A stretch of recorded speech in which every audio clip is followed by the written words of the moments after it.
রব্বে কারিম বলেছেন, ইয়া আইয়ুহাল্লাযীনা আমানু যকুরুল্লাহা যিকরান কাসীরা ওয়াসাব্বিহুহু বুকরাতান ওয়া আসীলা।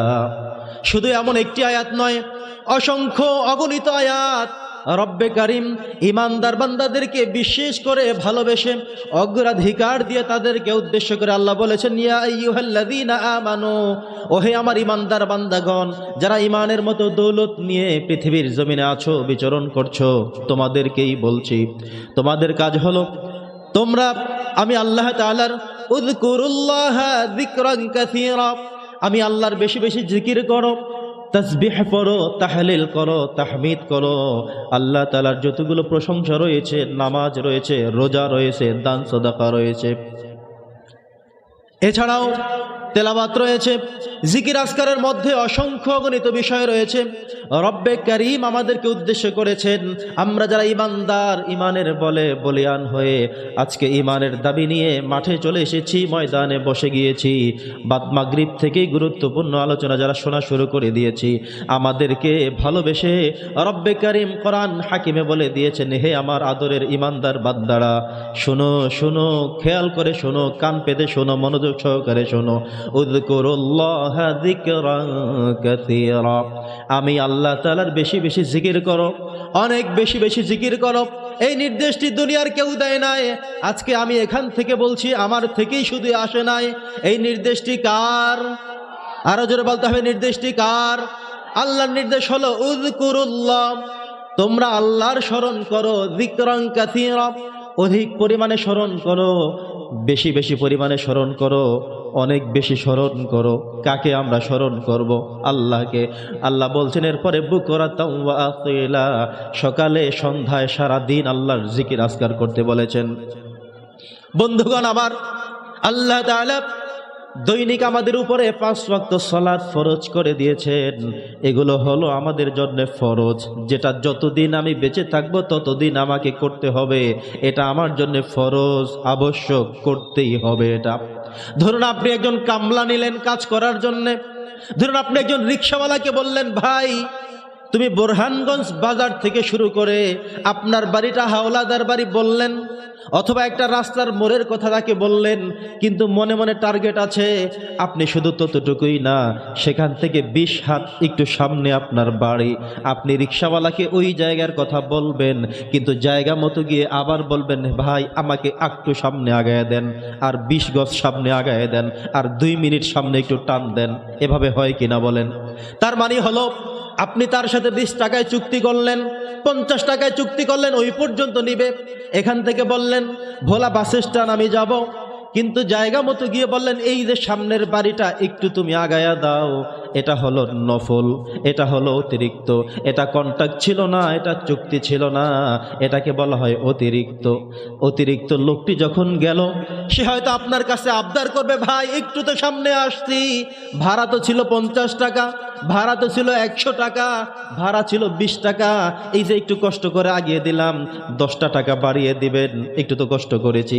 সে আবদার করার দাবি রাখে, কারণ সে যতটুকুন চুক্তি করেছে তার থেকে একটু বেশি করেছে, ঠিক কিনা বলেন? আবার যিনি গাড়িতে করে গেলেন, তিনিও চিন্তা করবেন 100 টাকা তো ভাড়া করলাম, যেহেতু একটু সামনে আসছি তাহলে একটু বাড়াইয়া দেই। কিন্তু লোকটা যথাযথ জায়গায় গিয়ে থেমে গেল, আর সামনে গেল না। সেখানে গিয়ে যদি আবদার করে আর একটু বাড়াইয়া দেন, আপনি বলবেন না, তোমার সাথে চুক্তি করে এসেছি, কন্ট্রাক্ট করে এসেছি, যেই পর্যন্ত বলেছি সেই পর্যন্ত এসেছি, অতএব 1টা টাকাও বাড়াইয়া দেব না। তখন তুমি আমাকে বলতা, ঠিক কিনা বলেন? বন্ধুগণ আমার, সহজ বিষয়, সহজ কথা। আল্লাহ তাআলা আপনাকে দৈনিক 5 ওয়াক্ত নামাজ তো ফরজ করে দিয়েছেন, এটা হলো ফরজ, এটা আপনাকে করতেই হবে, এটা আপনার উপর আবশ্যক।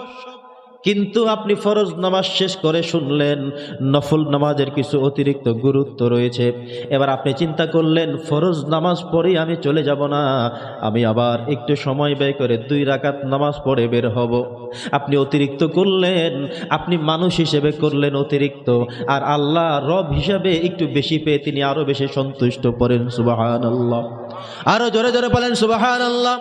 আপনি একটু বাড়ায় করলেন, বাড়ায় করে একটু দাবিয়ে করলেন, হে আল্লাহ আমাকে তুমি মাফ করে দাও, ক্ষমা করে দাও, আমি গুনাহগার। আয় আল্লাহ তাআলা, আমার আব্বা কবরবাসী হয়ে আছেন, মাও কবরবাসী হয়ে আছেন, আমি তোমার বান্দা হয়ে তোমার কাছে ক্ষমা চাই, তুমি আমার ফরিয়াদ কবুল করে নাও, কারণ অতিরিক্ত 2 রাকাত নামাজ আমি আদায় করেছি তোমাকে সন্তুষ্ট করার জন্যে। একইভাবে আল্লাহ তাআলা বান্দাকে বাড়ায় দিবেন, তার কারণ হলো এই নফল নামাজ তো তোমাকে পড়তে বলা হয়নি, নির্দেশ দেওয়া হয়নি, আদেশ করা হয়নি, ধার্য করা হয়নি, না পড়লে শাস্তি দেওয়ার কোনো কথা ছিল না। তবুও আপনি হৃদয় থেকে ভালোবাসা উজাড় করে দিয়ে যখন অতিরিক্ত 2 রাকাত নামাজ আপনি আদায় করেই ফেললেন, আপনি যখন চাওয়ার আবদার করেন, আল্লাহ তাআলা আপনাকে চাই যে কিছুটা হলেও আমার বান্দাকে আমি বাড়ায়া দেই। সুবহানাল্লাহ। এবার হাদিস শরীফ থেকে শুনুন, নবী করিম সাল্লাল্লাহু আলাইহি সাল্লাম বলেছেন, মা ইয়াতাকাররাবু আবদি ইলাইয়া বিল নওয়াফিল। আল্লাহ সুবহানাহু ওয়া তাআলার পক্ষ থেকে হাদিসে কুদসি থেকে নবী করিম সাল্লাল্লাহু আলাইহি সাল্লাম বলেছেন, আল্লাহ তাআলা যে কাজটি চান, মা ইয়াতাকাররাবু আবদি ইলাইয়া বিন নওয়াফিল, বান্দা আমি আল্লাহ তাআলার নিকটবর্তী হয়ে যায়, বান্দা আমি আল্লাহর কাছাকাছি হয়ে যায়, বান্দা আমার একেবারে কাছে চলে আসে, আপন হয়ে যায়। কখন? হাত্তা আহবাবতুহু, বান্দা যদি আমার জন্য নফল কোনো আমল করে, নফল কোনো কাজ করে যায়, তাহলে সে আমার আপন হয়ে যায়, প্রিয় হয়ে যায়, আমি তাকে ভালোবাসা শুরু করে দেই। কারণ আমি জানি আমার বান্দা 4 রাকাত নামাজ ফরজ ছিল, 2 রাকাত সুন্নত ছিল, 3 রাকাত ভিতরের নামাজ ছিল এশারের সময়ে। বান্দা সব কিছু করার পরেও ভিতরের নামাজ পড়ার আগে অতিরিক্ত 2 রাকাত নফল নামাজ পড়েছে, এ কাজ অতিরিক্ত করেছে। বান্দা ভোর রাতে জেগে গেল, ভোর রাতে জেগে গিয়ে রাত 3টা বাজে, রাত 4টা বাজে, রাত 3:30টায় বান্দা উঠে গেল। এবার ওযু করে শীতের মধ্যে কষ্ট করে সলাতে দাঁড়িয়ে গেল, যায় নামাজ বিছিয়ে রবের দরবারে সিজদা দিয়ে বলল, সুবহানা রাব্বিয়াল আ'লা। আল্লাহর কানে কানে বলল, হে আল্লাহ তোমার পবিত্রতা বলছি, তুমি সবচেয়ে বড়, লা আ'লা মিনক, লা আমজাদু মিনক, লা আ'লা মিনক। হে আল্লাহ তোমার থেকে বড় কেউ নেই, তোমার থেকে অধিক সম্মানিত কেউ নেই। তোমাকে আমি জানালাম, তোমাকে আমি বললাম। বান্দা হয়তো ভালোবেসি গভীর রাতে উঠে গিয়ে আমি আল্লাহর কানে কানে বলে গেল, সুবহানা রাব্বিয়াল আ'লা। ফিস ফিস করে রুকুতে বলে গেল, সুবহানা রাব্বিয়াল আযীম। বান্দা কত দোয়া করে গেল, বান্দা আমাকে ভালোবাসে তাই এগুলো করেছে, অতিরিক্ত করেছে, নফল করেছে। আমি আল্লাহর দায়িত্ব হয়ে গেল, আমি অবশ্যই আল্লাহ তাআলা তাকে আমি ভালোবাসার চাদরে আবদ্ধ করে নেব। সুবহানাল্লাহ। এবার বলা হচ্ছে, ফাইজা আহবাবতুহু, যখন বান্দা আমাকে ভালোবাসে আমিও তাকে ভালোবাসা শুরু করে দেই। কুনতু সামিআহু আল্লাযী ইয়াসমাউ বিহি, বান্দা যে কান দ্বারা শোনে আমি তার কান হয়ে যাই। ওয়া বাসারাহু আল্লাযী ইউবসিরু বিহি, এবং বান্দার দৃষ্টি হয়ে যায় যেই দৃষ্টি দিয়ে বান্দা দেখতে থাকে। ওয়ায়াদাহু আল্লাতী ইয়াবতিশু বিহা, আমি বান্দার হাত হয়ে যাই যেই হাত দিয়ে বান্দা ধরে ফেলে।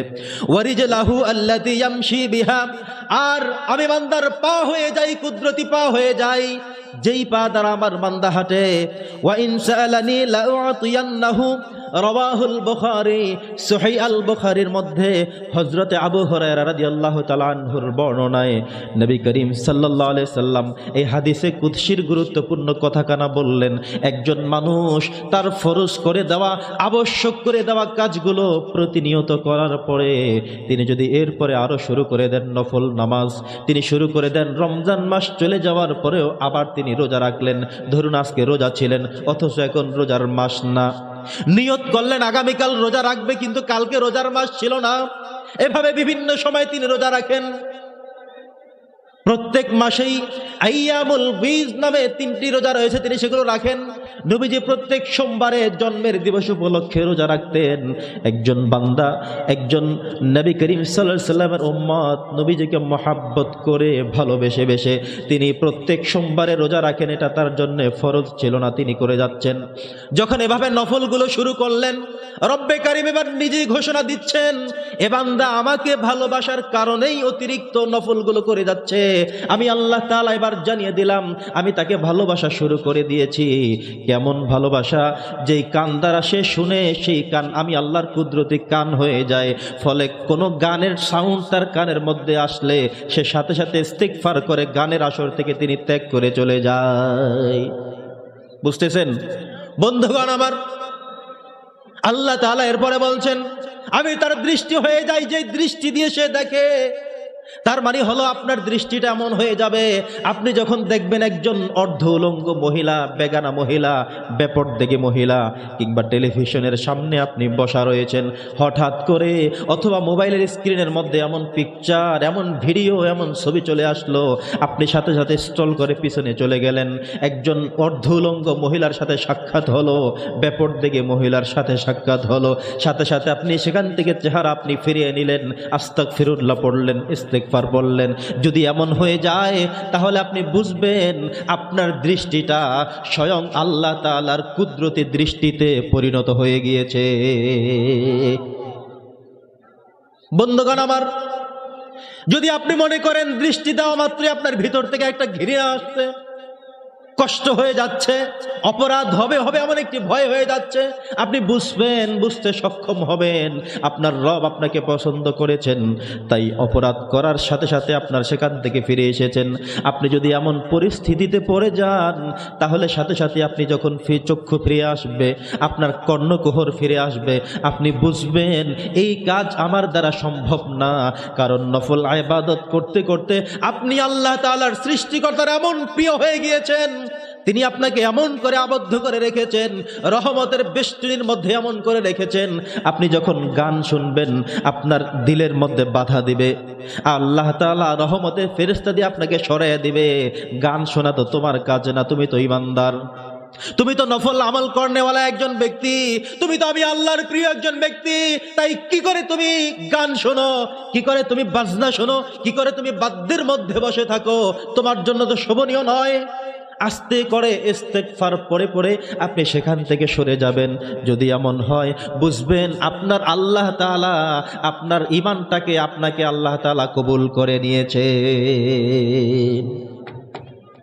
শুধু তাই নয়, আল্লাহ তাআলা হাদিসে কুদসির মধ্যে আরো বলেন, আমি বান্দার কুদরতি হাত হয়ে যাই, যখন সে কোনো কিছু ধরে, আপনার কুদরত, আপনার হাত আল্লাহর কুদরতি হাত হয়ে গেল।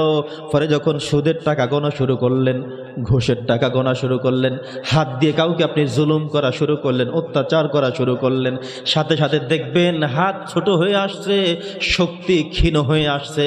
আপনার ভিতর থেকে আপনাকে বলে দিবে, তুমি না সেই লোক যেই লোক তাহাজ্জুদ নামাজ পড়ো, আরে তুমি না সেই লোক যেই লোক এশারের নামাজ পড়ে 2 রাকাত নফল না পড়ে তুমি বাড়িতে যাও না, আরে তুমি তো সেই লোক যেই লোক প্রত্যেক সোমবারে নবীজির সুন্নাহ পালন করে করে তুমি রোজা রাখো, আরে তো তুমি তো সেই লোক যেই লোক প্রত্যেক মাসে 3টা রোজা আইয়ামুল বিদের রোজা তুমি রাখো, তুমি তো সেই লোক, তুমি তো নফল করনেওয়ালা ব্যক্তি, তুমি তো সৃষ্টিকর্তার কাছে একজন গ্রহণযোগ্য মর্যাদাপূর্ণ ব্যক্তি। কি করে তুমি অপরাধ করো, কি করে তুমি গুনাহের দিকে হাত বাড়াও, পা বাড়াও? এটা তোমার দ্বারা সম্ভব না। যদি এমন হয় বুঝতে পারবেন আল্লাহ তাআলা আপনাকে কবুল করে নিয়েছে। বন্ধুগণ আমার, শুধু তাই নয়, সর্বশেষ কথা হলো, নবী করিম সাল্লাল্লাহু আলাইহি ওয়াসাল্লাম এই হাদিসের মধ্যে পরে উল্লেখ করলেন, ওয়ারিজলাহু আল্লাতী ইয়ামশি বিহা, আল্লাহ তাআলার কুদরতি পা আপনার পা হয়ে যায়, আপনার পাটা আল্লাহর কুদরতি পা হয়ে যায়। যদি কোনো অন্যায় করতে রওনা করেন, আপনার পা ক্ষীণ হয়ে যাবে, হাঁটতে চাইবে না, পা স্লো হয়ে আসবে, ব্যথা শুরু হবে, মনে হয় যেন অনেক দূরে, অনেক কষ্ট হবে, কি করে আমি যাব? যদি এমন হয়ে যায়, 4টা গুণ বললাম, যখন আপনি অন্যায় কথা শুনবেন, অন্যায় কাজ করবেন, আপনার কান ক্ষীণ হয়ে আসবে। আপনার দৃষ্টি দিয়ে যদি কোনো অন্যায়ের দিকে তাকান, যদি আপনার দৃষ্টিটা ক্ষীণ হয়ে আসে, যদি আপনার এই সুন্দর পবিত্রতম হাত দিয়ে যদি কোনো অন্যায়ের দিকে হাত বাড়িয়ে দেন, আর যদি আপনার হাত যদি ক্ষীণ হয়ে আসে, ভিতর থেকে যদি আপনাকে বাধাগ্রস্ত করে, এবং আপনার পা যদি সামনের দিকে অন্যায় করতে অগ্রসর হওয়া শুরু করলেন, কিন্তু পা ক্ষীণ হয়ে আসে, আপনার ভিতর থেকে আপনার পাকে বাধা দেওয়া হচ্ছে, যাওয়া যাবে না, যদি এমন হয়ে যায় তাহলে আপনি ধরে নেবেন আপনাকে আল্লাহ তাআলা জান্নাতের জন্য কবুল করে নিয়েছে।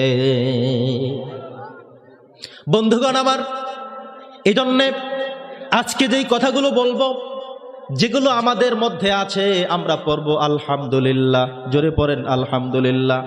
আর যে আমলগুলো আমার মধ্যে নাই, আমি ত্রুটির মধ্যে রয়েছি, ভুলের মধ্যে রয়েছি, সে আমলগুলোর জন্য আমি পড়ব ইনশাআল্লাহ, জোরে পড়েন ইনশা। যেগুলো আমার মধ্যে নাই আমি পড়ব ইনশাআল্লাহ। বন্ধুগণ আমার, একটি বিষয় আমাদেরকে মনে রাখতে হবে, আমরা জন্মসূত্রেই মুসলমান। এখানে যারা রয়েছেন জন্মসূত্রে মুসলমান না? কথা বলেন মুসলমান কিনা? হযরত আদম আলাইহিস সালাম এই পৃথিবীর প্রথম মানুষ এবং প্রথম নবী। তার মানে হলো ওনার থেকেই আমরা এসেছি। তাহলে আমাদের পূর্বপুরুষ প্রথম যিনি এসেছেন তিনি নবীও ছিলেন, প্রথম মানুষ যিনি ছিলেন তিনি অবশ্যই মুসলমানও ছিলেন। অতএব আমরা জন্মসূত্রে সেখান থেকেই মুসলমান, প্রথম নম্বর। দ্বিতীয় নম্বর হলো হযরত নূহ আলাইহিস সালামের সময়ে তিনি যখন প্লাবন তার সময় হয়েছিল, তিনি ৯৫০ বছর পর্যন্ত দাওয়াত প্রদান করলেন তার সমাজের মানুষের কাছে। তিনি দেখলেন, তিনি আশাহত হলেন, মর্মাহত হলেন, মন ক্ষীণ হয়ে গেল। হে আল্লাহ, ৯৫০ বছর দাওয়াত দিলাম, কত কষ্ট করলাম, কত শ্রম বিনিয়োগ করলাম, মানুষের দ্বারে দ্বারে গিয়ে গিয়ে, কাছে কাছে গিয়ে গিয়ে, জনে জনে, দলে দলে কত কষ্ট করে করে আমি কালেমার দাওয়াত পৌঁছালাম। তোমার কথা আমি বললাম, ওয়াহদানিয়াতের কথা বললাম, রুবুবিয়াতের কথা বললাম, উলুহিয়াতের কথা বললাম, কিন্তু এত কথা বললাম তাদেরকে কোনো কথাই আমি শোনাতে পারলাম না। ওগো রব, তোমার কাছে সর্বশেষ আমি কথা বললাম, রব্বি লা তাযার আলাল আরদি মিনাল কাফিরিনা দাইয়ারা। হে আল্লাহ, তুমি কাফেরগুলোকে পৃথিবীতে বাঁচিয়ে রেখো না। যদি তুমি তাদেরকে পৃথিবীর জমিনে বাঁচিয়ে রাখো, ওগো রব, তোমার কাছে আমি নবী হয়ে বললাম, এমন কথা বললাম, এমন সুপারিশ তোমার কাছে করলাম, এমন আবদার করলাম, তুমি যদি তাদেরকে বাঁচিয়ে রাখো তাহলে সারা পৃথিবী তারা কাফেরের আন্ডা বাচ্চা হয়ে ভরে যাবে। আমি তোমার কাছে বললাম তাদেরকে তুমি ধ্বংস করে দাও, কারণ সৃষ্টি জগৎটা তোমার হুকুম মতেই চলতে হবে। যেহেতু তোমাকে মানে না, এই কাফেরগুলোকে বাঁচিয়ে রাখার আর কোনো প্রয়োজন আমি নবী অনুভব করি না। এবার নূহ আলাইহিস সালামের এই যখন তিনি আল্লাহর কাছে ফরিয়াদ জানালেন, আল্লাহর কাছে দরখাস্ত উপস্থাপন করলেন, রব্বে কারিম সিদ্ধান্ত গ্রহণ করলেন, আমার নূহ নবী এত কষ্ট করে করে, দলে দলে, জনে জনে, ঘরে ঘরে, প্রত্যেকের বাড়িতে বাড়িতে গিয়ে তিনি দাওয়াত প্রদান করলেন। এত কষ্ট তিনি করলেন, এত ত্যাগ তিনি করলেন, তারপরেও তাকে যেহেতু মানে না, কোনো কথা শোনে না, আমি সিদ্ধান্ত নিয়ে ফেলেছি এই কাফেরগুলোকে দুনিয়া থেকে আমি শেষ করে দেব। নূহ আলাইহিস সালামকে আল্লাহ তাআলা নির্দেশ দিলেন, হে নূহ, ওয়াসনাইল ফুলকা বিআয়ুনিনা, তুমি একটি নৌকা জাহাজ তৈরি করো বিশাল আকৃতির। জাহাজটি হবে ৩ তলা বিশিষ্ট। সেখানে এক জায়গায় তোমার সাথে যারা কালেমা পড়েছে, ঈমান এনেছে, মুসলমান হয়েছে, তুমি নূহ নবীর কথা যারা রেখেছে, আমি আল্লাহর উলুহিয়াত, রুবুবিয়াত, সৃষ্টি জগতের সব কিছু মেনে নিয়েছে, এদেরকে তোমার সাথে এক তলায় উঠাবে, আরেক তলায় পশু রাখবে, আরেক তলায় পাখি রাখবে। মনে রাখবে, প্রত্যেকটি পশু থেকে, পাখি থেকে জোড়ায় জোড়ায় করে করে, এক জোড়া, একটা পুরুষ একটা নারী, এভাবে করে করে তুমি জাহাজের মধ্যে উঠিয়ে দাও। তিনি কাজ শুরু করলেন। ওই দিকে কাফেররা হাসাহাসি করল, এই দিকে যখন তিনি সমস্ত মুসলমানদেরকে উঠালেন, এবার রব্বে কারিম সিদ্ধান্ত গ্রহণ করলো, আমি মুসলমান ছাড়া পৃথিবীতে আর কাউকে বাঁচিয়ে রাখবো না। কারণ আল্লাহ বলছেন, ইনিল হুকমু ইল্লা লিল্লাহ, হুকুম চলবে তার, এই পৃথিবী হলো যার। পড়েন সুবহানাল্লাহ। এই পৃথিবী তার কথা মতোই চলবে, তার আইন দিয়ে চলবে, তার শাসন ব্যবস্থায় চলবে, ঠিক কিনা বলেন? অতএব বাংলাদেশের আগামী সংসদে যারা যাবেন, যদি ইসলামের পক্ষে থাকেন তাদেরকে আমরা ভোট দেব, তাদেরকেই আমরা পার্লামেন্টে পাঠাবো। ইসলামের পক্ষে যারা থাকবে না, যারা বলবে কোরআন দিয়ে দেশ চলুক, এটা আমরা চাই না, আমরা তাদেরকে পার্লামেন্টে পাঠাবো না, ঠিক কিনা বলেন? যারা বলবে কোরআন দিয়ে দেশ চলুক, আমরা সেটা চাই না। যারা বলবে কোরআনের সাথে, রাজনীতির সাথে, ইসলামের সাথে কোনো সম্পর্ক নাই, আমরা বলি তোমাদের সাথে আমাদেরও সম্পর্ক নাই, ঠিক কিনা বলেন? বন্ধুগণ আমার, এবার আল্লাহ তাআলা পৃথিবীকে নতুন করে সাজাবেন। তিনি সিদ্ধান্ত গ্রহণ করলেন, মুসলমান যারা হয়েছে তাদের সংখ্যা ছিল কোন কোন রাওয়ায়াতে 40 জোড়া, কেউ বলেছেন 40 জন পুরুষ, 40 জন মহিলা, কেউ বলেছেন শুধুমাত্র 40 জন ছিল। এদেরকে রেখে বাকি যারা কাফের, মুশরিক, মুনাফিক ছিল, তাদের নূহ আলাইহিস সালামের কোনো কথা শোনে নাই। আল্লাহ তাআলা সিদ্ধান্ত করে সমস্ত কাফেরগুলোকে প্লাবন দিয়ে পানির মধ্যে সবগুলোকে সলিল সমাধি করে দিয়েছে। সুবহানাল্লাহ। আল্লাহ তাআলা সবগুলোকে শেষ করে দিলেন। তার মানে হলো আবার যারা নতুন পৃথিবীতে এসেছেন নূহ আলাইহিস সালামের প্লাবনের পরে তারাও ছিল মুসলমান। সর্বশেষ ইব্রাহিম আলাইহিস সালাতু ওয়াস সালাম তিনি বলেছেন মিল্লাতা আবিকুম ইব্রাহিম হুয়া সাম্মাকুমুল মুসলিমিন। পড়েন আল্লাহু আকবার। ইব্রাহিম আলাইহিস সালাম বললেন আমাদের সবার নাম মুসলমান, আমরা মুসলিম ছাড়া অন্য কেউ নয়। আল্লাহ তাআলা বললেন মা কানা আলান নাবিয়্যি মিন হারাজ। আল্লাহ সুবহানাহু ওয়া তাআলা এই পৃথিবীতে এই জমিনে ইমানদার ছাড়া মুসলমান ছাড়া অন্য কাউকে রাখেন নাই। একটু আবারও মনে করিয়ে দেই, প্রথম মানুষ আদম আলাইহিস সালাম কি ছিলেন? তিনি মুসলমান ছিলেন, নবী ছিলেন, তার সন্তান হলাম আমরা। দ্বিতীয়বার আবার প্লাবন হয়ে কাফেরগুলো ধ্বংস হয়ে গেল, আবার নতুন করে পৃথিবী সাজানো হলো, সেখানে ছিল বেঁচে ছিল শুধু মুসলমানগণ। ইব্রাহিম আলাইহিস সালাম ঘোষণা দিয়েছেন আমরা সবাই মুসলমান। তাহলে বোঝা গেল আমরা জন্মসূত্রেই মুসলমান, এখনো মুসলমান। আদম আলাইহিস সালাম মুসলমান হয়েছিলেন, তাকে সৃষ্টি করার পরে প্রথমে রেখেছিলেন জান্নাতে। জোরে বলেন কোথায় রেখেছেন? তাহলে আমাদের পূর্বপুরুষ যেখান থেকে তিনি পদযাত্রা শুরু করলেন এটা হলো আমরা ওয়ারিস জান্নাতের। কিসের ওয়ারিস বলেন? আল্লাহ তাআলাও সেই কথা কোরআনে বলেছেন আমরা হলাম জান্নাতের ওয়ারিস। উলাইকা হুমুল ওয়ারিসুন আল্লাযীনা ইয়ারিসুনাল ফিরদাউসা হুম ফিহা খালিদুন। আল্লাহ তাআলা জান্নাতুল ফিরদাউসের কথা আমাদের জন্য বলেছেন তোমরা জান্নাতের ওয়ারিস। পড়ি আলহামদুলিল্লাহ। আরো জোরে বলতে পারে কি আলহামদুলিল্লাহ? আমরা জান্নাতের ওয়ারিস। পৃথিবীর কেউ বলে না, বলেছেন কে? আল্লাহ তাআলা। কারণ প্রথম নবী যাকে তৈরি করলেন, সৃষ্টি করলেন, তিনি ছিলেন জান্নাতে, সেখান থেকে তিনি বের হলেন। অনেক ইতিহাস আমরা জানি, আমাদের এটা মনে রাখা দরকার আমাদের পূর্বপুরুষ জান্নাতে ছিলেন, তাই আমরা জান্নাতের ওয়ারিস। অতএব জান্নাতে যাওয়ার জন্য যেই কাজগুলো করতে হবে এগুলো ঠিকমতো করলেই আমরা সরাসরি চলে যাব আল্লাহর জান্নাতে। পড়ি সুবহানাল্লাহ। বন্ধুগণ আমার, এবার আমি আমার মূল পয়েন্টে চলে আসলাম। কোন কোন কাজগুলো আমরা করলে জান্নাতের মেহমান হতে পারবো? দৈনন্দিন মাসনুন আমলগুলো আজকে আমরা জেনে যাব। প্রত্যেক দিন গুরুত্বপূর্ণ, গুরুত্বের সাথে আমরা কাজগুলো করব। প্রথম গুরুত্বপূর্ণ বিষয় হলো উজুর ক্ষেত্রে। আমরা যখন উজু করব শুরুতেই আমরা বিসমিল্লাহ বলে দোয়া পড়ে নেব। উজুর শেষে আমরা পড়ব আশহাদু আল্লা ইলাহা ইল্লাল্লাহ ওয়াহদাহু লা শারীকা লাহু ওয়া আশহাদু আন্না মুহাম্মাদান আবদুহু ওয়া রাসূলুহু। নবী করিম সাল্লাল্লাহু আলাইহি ওয়াসাল্লাম বললেন একজন ইমানদার ব্যক্তি যখন উজু করল, উজু করার পরে তিনি যখন এভাবে দোয়া পড়ল ফুতিহাত লাহু আবওয়াবুল জান্নাতি সামানিয়া। নবীজি বললেন উজু করার পরে এই আশহাদু আল্লা ইলাহা ইল্লাল্লাহ এই শাহাদা বাক্য পাঠ করার কারণে রব্বে কারীম তার জন্য জান্নাতের 8টা দরজাকে উন্মুক্ত করে দিবে। কারণ তিনি উজু করেছেন, পবিত্র হয়েছেন, সাথে সাথে এই গুরুত্বপূর্ণ সাক্ষ্যটি তিনি দিয়েছেন, যার কারণে আল্লাহ খুশি হয়ে তার জন্য জান্নাতের 8টি দরজাকে উন্মুক্ত করে দিয়েছেন। সুবহানাল্লাহ। এরপর আমরা যখন মসজিদে প্রবেশ করি মনে করে দেখবেন আমরা সেখানে পড়ি আল্লাহুম্মা ইফতাহলি আবওয়াবা রাহমাতিক। আল্লাহুম্মা, হে আল্লাহ, ইফতাহলি, তুমি আমার জন্য খুলে দাও আবওয়াবা রাহমাতিক, তোমার রহমতের দরজাগুলো উন্মুক্ত করে দাও, খুলে দাও। তার মানে হলো মসজিদে একজন মুসল্লি যখন প্রবেশ করবে পবিত্রতার সাথেই তিনি প্রবেশ করবেন। আর প্রবেশ করার সময় ডান পা দ্বারা প্রবেশ করবেন, সাথে দোয়া করবেন হে আল্লাহ জান্নাতের যতগুলো দরজা রয়েছে, তোমার রহমতের যতগুলো দরজা রয়েছে সবগুলো দরজা তুমি আমার জন্য উন্মুক্ত করে দাও, খুলে দাও। বলা যাবে না? জোরে বলেন, বলা যাবে? আল্লাহর কাছে যদি আমরা চাইতে থাকি, বলতে থাকি, আল্লাহ তাআলা আমার কথাগুলো শুনবেন। কিছুক্ষণ আগেই তো আমি বলেছিলাম আমরা যদি নফল আমলে নিজেকে আমরা মর্জি করে নেই, নফল আমলে নিজেকে আমরা যদি সিক্ত করে নিতে পারি, নফল আমলের সাথে নিজেকে যদি অভ্যাস করিয়ে নিতে পারি, তাহলে রব্বে কারীম আমাদের সবগুলো কথা শুনবেন।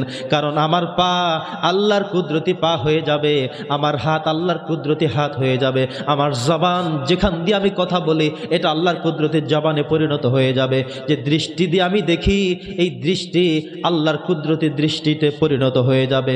ফলে সমস্ত অন্যায় থেকে থেকে আমি মুক্ত হতে পারবো। আর আল্লাহর কাছে যখন যেই নিবেদন করব, আল্লাহ তাআলা সাথে সাথে আমার সেই নিবেদনকে কবুল করে নিবেন।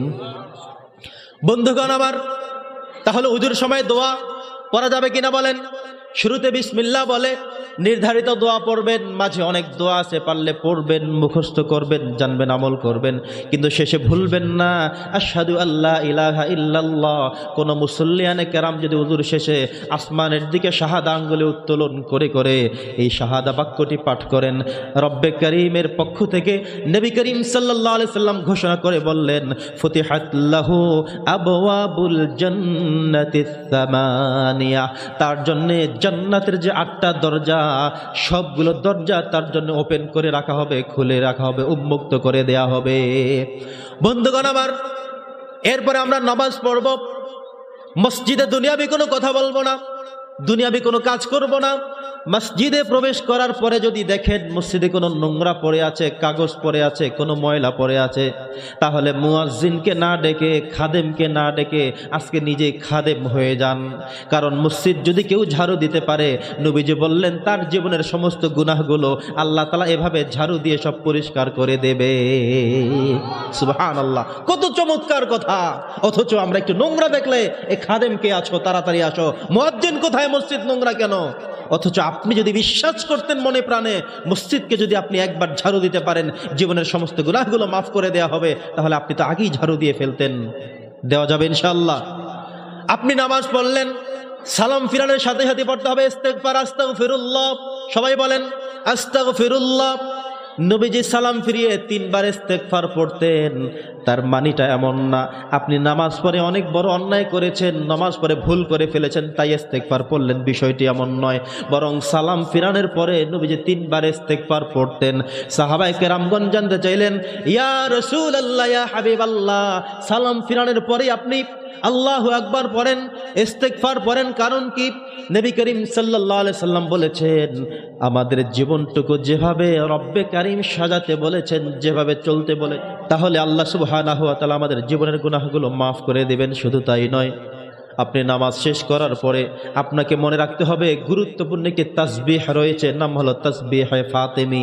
জোরে বলেন কি নাম? তাসবিহে ফাতেমি হলো একটি গুরুত্বপূর্ণ আমল। নবী করিম সাল্লাল্লাহু আলাইহি সাল্লামের কাছে একবার হযরতে ফাতেমা রাদিয়াল্লাহু তাআলা আনহা, নবীজির অত্যন্ত কনিষ্ঠা কন্যা, অত্যন্ত আদরের কন্যা, অত্যন্ত মায়ার কন্যা, যাকে সবচেয়ে বেশি ভালোবাসতেন। তার স্ত্রী, অন্যান্য সন্তান যারা রয়েছে সবার থেকে বেশি অগ্রাধিকার যাকে দিতেন, এমন একজন মেয়ে হযরতে ফাতেমা রাদিয়াল্লাহু তাআলা আনহা। একবার নবী করিম সাল্লাল্লাহু আলাইহি সাল্লাম যখন তিনি যুদ্ধ থেকে ফিরলেন, তো গনিমতের কতগুলো মাল সেখানে রয়েছিল। এই খায়বারের যুদ্ধে নবী করিম সাল্লাল্লাহু আলাইহি সাল্লাম অসংখ্য অগণিত ঘোড়া তিনি পেয়েছেন, খাদেম তিনি পেয়েছেন। এগুলো পাওয়ার পরে, গোলাম পাওয়ার পরে, এবার খায়বার থেকে ফেরার পরে আলী রাদিয়াল্লাহু তাআলা আনহু ফাতেমাকে শিখিয়ে দিলেন, যাও আমার শ্বশুরের কাছে যাও, তোমার বাবার কাছে যাও, খায়বার থেকে অনেকগুলো গোলাম পাওয়া গিয়েছে, আমাদেরকে যেন সেখান থেকে একটা গোলাম দেয়, কারণ আমরা কষ্ট হয় কাজ করতে, দৈনন্দিন কাজ কত কষ্টের। এবার তার স্বামীর আবদার, জামাই আবদার করেছেন শ্বশুরের কাছে, এমন একটি চমৎকার আবদার নিয়ে হযরতে ফাতেমা রাদিয়াল্লাহু তাআলা আনহা চলে গেলেন বাবার কাছে। অত্যন্ত দয়ার সাথে, মায়ার সাথে, আদরের সাথে কোমল কণ্ঠে বাবাকে বলেন, হে আমার বাবা, একটা আবদার নিয়ে আপনার কাছে এসেছিলাম। নবী করিম সাল্লাল্লাহু আলাইহি সাল্লাম বললেন, আবদারটা কি, তাড়াতাড়ি বলো। তিনি বললেন, আবদার হলো খায়বার থেকে অনেকগুলো গোলাম আপনি পেয়েছেন, অনেকগুলো গনিমত আপনি পেয়েছেন, সেখান থেকে একটি গোলামের জন্য এসেছিলাম, আপনার জামাই আমাকে পাঠিয়েছে। আমি প্রতিনিয়ত কাজ করতে অনেক কষ্ট হয় আমার, হাসান হোসাইনকে নিয়ে প্রতিনিয়ত কাজ করতে করতে, তাদের খেদমত করতে করতে আমি ক্লান্ত শ্রান্ত হয়ে যাই। ও আমার বাবা, একটা গোলাম সেখান থেকে দেওয়া যাবে কিনা? নবী করিম সাল্লাল্লাহু আলাইহি ওয়াসাল্লাম কিছুক্ষণ চুপ থাকলেন, চিন্তা করলেন, আমি এখান থেকে উত্তম একটা আমল তাকে শিখিয়ে দেব, তবুও গোলাম দেওয়া যাবে না, কারণ যদি আমি আমার মেয়েকে গোলাম দিয়ে দেই, তাহলে সাহাবায়ে কেরাম সহ বিভিন্ন মানুষ যারা মুনাফিক বিশেষ করে, তারা বিভিন্ন কথা বলা শুরু করে দেবে, নবীজি দয়া করে তার মেয়েকে দিয়ে দিয়েছে, জামাইকে দিয়েছে, এভাবে কথা আসতে পারে, তাই সেটা করা যাবে না। এবার তিনি বললেন, হে আমার ফাতেমা শোনো, তুমি তো শুধুমাত্র গোলাম চেয়েছো, একটা গোলাম চেয়েছো। আমি যদি তোমাকে এর থেকে উত্তম কিছু দিয়ে দেই, যেটা গোলামের থেকেও শতগুণ ভালো হবে, এমন একটা যদি কিছু তোমাকে আমি দিয়ে দেই, সেটা তুমি কেমন ভাবে রিসিভ করবে? হযরতে ফাতেমা চিন্তা না করে, তার স্বামীর কথা মনে না করে সাথে সাথেই বললেন, যদি উত্তম কিছু দিতে পারেন তাহলে তো আরো ভালো কথা। এবার নবীজি বললেন, আমি তোমাকে একটা তাসবিহ শিখিয়ে দিব। পড়েন না সুবহানাল্লাহ। একটা তাসবিহ শিখিয়ে দেব। প্রত্যেক নামাজ শেষ করার পরে 33 বার পড়বে সুবহানাল্লাহ, 33 বার পড়বে আলহামদুলিল্লাহ, 34 বার পড়বে আল্লাহু আকবার। যদি তুমি প্রতিনিয়ত 5 ওয়াক্ত নামাজ শেষ করার পরে পরে এই আমলটি কন্টিনিউয়াসলি তুমি চালিয়ে যেতে পারো, তাহলে আমি নবী বললাম, তোমার কোনো খেদমতের প্রয়োজন হবে না, খাদেমের প্রয়োজন হবে না। কিয়ামত পর্যন্ত শুধু নয়, তোমার ইন্তেকাল করা পর্যন্ত তোমার আর কোনো কষ্ট হবে না, খাদেমের প্রয়োজন হবে না। আল্লাহ তাআলা পরিপূর্ণ শক্তি দিয়ে তোমাকে উদ্যম করে দেবে। বলি সুবহানাল্লাহ। বন্ধুগণ আমার, তারা মনে প্রাণে বিশ্বাস করে, তাই তিনি আর থামলেন না। বলেন, তাহলে আমি চলে যাই, লাগবে না, আমার গোলাম লাগবে না, আমি চলে যাই। তার থেকে উত্তম যেহেতু পেয়েছি, সেহেতু গোলামের আর কোনো প্রয়োজন নেই, উত্তমটাই আমার বেশি দরকার। এবার তিনি রওনা করলেন, বাড়িতে চলে গেলেন। হযরতে আলী রাদিয়াল্লাহু তাআলা আনহু আশায় বসে আছেন, শ্বশুরের কাছে পাঠানো হয়েছে একটা গোলাম দিবে। কারণ খায়বারের যুদ্ধ থেকে অসংখ্য অগণিত গোলাম পাওয়া গেছে, উট পাওয়া গেছে, অনেক মাল পাওয়া গিয়েছে, যেগুলোকে যুদ্ধলব্ধ সম্পদ, গনিমত বলা হয়। তিনি আশায় বসে আছেন, ফাতেমা একটা গোলাম নিয়ে হয়তো চলে আসবে। কিন্তু কিছু সময় পরে দেখা গেল, অপেক্ষার প্রহর গোনা শেষ হতে না হতেই চলে আসলো হযরতে ফাতেমা, কিন্তু খালি হাতে। এবার আলী আশ্চর্য হয়ে গেল, ফাতেমা কি খবর দেয় নাই কিছু? সুবহানাল্লাহ পড়েন। হযরতে ফাতেমা বলল, দিয়েছে, তার থেকে উত্তমটা দিয়েছে। শুধুমাত্র একটা গোলামের আবদার করেছিলাম, আমার বাবা বলেছে এমন একটা আমল শিখিয়ে দিব যেটা গোলামের চাইতে আরো উত্তম কিছু তোমাদেরকে দিবে, সেটাই তোমার জন্য বেটার, নিয়ে যাও সেটা। আলী রাদিয়াল্লাহু এবার কষ্ট পেলেন না, বললেন না উত্তমটা মানতে চাই না, শ্বশুর বাড়িতে পাঠালাম একটা মাত্র গোলাম দেওয়ার জন্য, কত গোলাম তো পড়ে আছে, কিন্তু সেটা দেয় নাই কেন? সেজন্য তিনি রাগ করলেন না, কষ্ট পেলেন না, অভিমান করলেন না। আর আমাদের এই গ্রামের, এই সমাজের জামাই হলে বলতো, তাহলে তোমাকে রাখবো না। নাউজুবিল্লাহ পড়েন। আমাদের সমাজের জামাইদের চিত্র হলো এমন, আরে একটা হোন্ডার জন্য বললাম, তাতেই দিবে না, কেমনে চলবে? তাহলে বিদেশ যাব বলছি মাত্র 2 লাখ টাকা দিতে, তাতেই দিবে না, তার মেয়েকে খাওয়াবো কেমনে? বড় ব্যবসা দিব আমি, বোরহানগঞ্জ বাজারে অনেক বড় ব্যবসা দিব আমি, 5 লাখ, শ্বশুর বাড়ি থেকে 5 লাখ, বড় একটা ব্যবসা দিব বললাম, কিন্তু সে দিল না, বললাম আমি দোয়া করে দিব। আরে দোয়ায় সব কিছু হয় নাকি? আমাদের সমাজের জামাইরা হলো এমনটাই বলতো, ঠিক কিনা বলেন? কিন্তু নবী করিম সাল্লাল্লাহু আলাইহি সাল্লাম এমন এক জামাই দেখে বিয়ে দিলেন, গরিব হতে পারে কিন্তু ইমানে ইখলাস এমন ভাবে ভরা। নবী করিম সাল্লাল্লাহু আলাইহি সাল্লাম তার ব্যাপারে বলেছেন, আনা মাদিনাতুল ইলম ওয়া আলিয়ুম বাবুহা, আমি হলাম মদিনার এলেম, আর এলেম বের হবে যেই দরজা দিয়ে, সেই দরজার নাম হলো হযরতে আলী। সুবহানাল্লাহ। এমন ভাবে তাকে বলেছিলেন, এই হলো জ্ঞানের সমুদ্র আলী। গরিব হতে পারে ঠিক আছে, কিন্তু ইমানের দিক থেকে, মুমিনের দিক থেকে আল্লাহর কাছে অনেক আলা মাকামের। সুবহানাল্লাহ পড়েন। এবার তিনি বললেন, হে আমার ফাতেমা শোনো, কি বললো? দ্রুত আমাকে তুমি শেখাও, আমাকে বলো। তিনি প্রস্তুত হয়ে গেলেন, এখনই বলো, তাড়াতাড়ি বলো, দ্রুত বলো, আর কোনো কথা বলা যাবে না। এবার হযরতে ফাতেমা রাদিয়াল্লাহু তাআলা আনহা তিনি এক বিন্দু চিন্তাও করলেন না যে বাড়িতে গেলে আমার হাজবেন্ড এমন কথা শুনে কি শোনে না, সেই চিন্তাও করলেন না। কারণ তাদের বিশ্বাসটা অটুট, তাদের বিশ্বাসটা মজবুত, তাদের ইমানটা অনেক স্ট্রং, ঠিক কিনা বলেন? তিনি বিশ্বাস করে গেলেন। তিনি তার বাবাকে এমন কথা রিপিট করে বললেন না, বাবা আপনার জামাই এটা মানে কি না মানে সেটা তো হতে পারে না, এটা তিনি বললেন না। বরং নবীজি দিয়েছেন বিশ্বাসের সাথে, হযরতে ফাতেমা এনেছেন বিশ্বাসের সাথে, আর আলী রাদিয়াল্লাহু শুনেছেন তাও বিশ্বাসের সাথে। সুবহানাল্লাহ। দেখেন কত বড় ঈমান তাদের। বিশ্বাসের সাথে বললেন, তাড়াতাড়ি বলো, দ্রুত বলো, তাড়াতাড়ি বলো।